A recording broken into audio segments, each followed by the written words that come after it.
I made my very own cup noodles. Ako nag-design ng cups, tapos nakita ko rin kung paano nila nilagyan ng noodles sa loob. Tapos ako na rin namili ng mga toppings. Dito lang yan sa Cup Noodles Museum sa Osaka, Japan. Pagdating ko doon, bumili muna ako ng cup ng noodles na de-designan ko. I got 2 cups for 1,000 yen or 390 pesos. After that, kailangan mag-sanitize muna ng kamay bago magsimula. Pagkatapos, may mga staff sila na nag-lead sa akin kung saan pwedeng umupo. May mga colored pens na doon sa table and then I started drawing. Bawal palang gumamit ng sariling pens nyo. Dapat kung ano lang yung nasa table. Syempre, para souvenir na rin sa Osaka, I drew the memorable spots I've been to. Osaka Castle yan ha, hindi lang halata. Kailangan rin palang isulat yung date doon sa cup para ma-identify rin kung kailan nyo siya dapat kainin. Ideally, within the month, dapat makain nyo na yung noodles. Very therapeutic ng experience dito. Akala ko rin nung una pambata siya, but it turns out, ang dami ring mga adults na nagtatry ng activity na to. By the way, if you're booking any travel activities while in Osaka, check nyo yung Osaka Amazing Pass para isang ticket na lang ang kailangan nyo sa majority of the activities na gagawin nyo sa Osaka. I shared my experience in one of my previous videos. You can also check out other activities you can do in Japan on Klook. And you may also use my promo codes, Traveler Klook and 5 Klook for additional discounts. Pwede rin gamitin yung codes hindi lang sa Japan, pati sa iba pang mga bansa. After ko mag-drawing, pumila na ako ulit para palagyan ng laman yung cups natin. So una natin ipipila para malagyan ng noodles sa loob. Very interactive ng experience kasi ikaw yung mismong mag-iikot ng knob para ma-shoot yung noodles sa loob ng cup. After that, namili naman ako ng toppings na gusto kong ilagay sa ibabaw ng noodles. Very cutesy na mga toppings nila dito. Hindi yung mga typical na nakikita natin sa commercial noodles. After ko mamili ng toppings, pinili ko naman yung flavors na curry and seafood.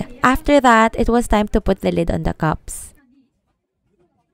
Saka naman nila lalagyan ng plastic para i-air seal. Pagkakuha ko ng cup noodles, syempre hindi pa tayo tapos. Para madali siyang bitbitin, ginawa natin siya ng bag gamit yung air pump. Lalagyan pa natin yan ng tali para madala natin sa train ulit. Tada! Meron na tayong customized cup noodles. After making my own cup noodles, umikot pa ako sa mini museum nila kung saan share kung paano naimbento ang cup noodles at paano lumago sa Japan at iba't ibang mga bansa. May mini theater rin about the manufacturing process of noodles. Just look at this wall full of cup noodles. Marami pang iba activities na pwedeng gawin dito, lalo na for kids, so check nyo na lang yung website nila for more information. To get here, take the Takarazuka main line towards Takarazuka and get off at Ikeda Station. Labas kayo sa east exit, madali na lang siyang sundan kasi may mga signages na sa station pa lang. By the way, meron rin silang isa pang branch sa Yokohama, which I heard is bigger than this one. May admission fee nga lang doon. Take note din na close yung mga branches nila every Tuesday. If you need more help planning your trips, do check out the link in my bio for more travel videos. There you go, enjoy Japan!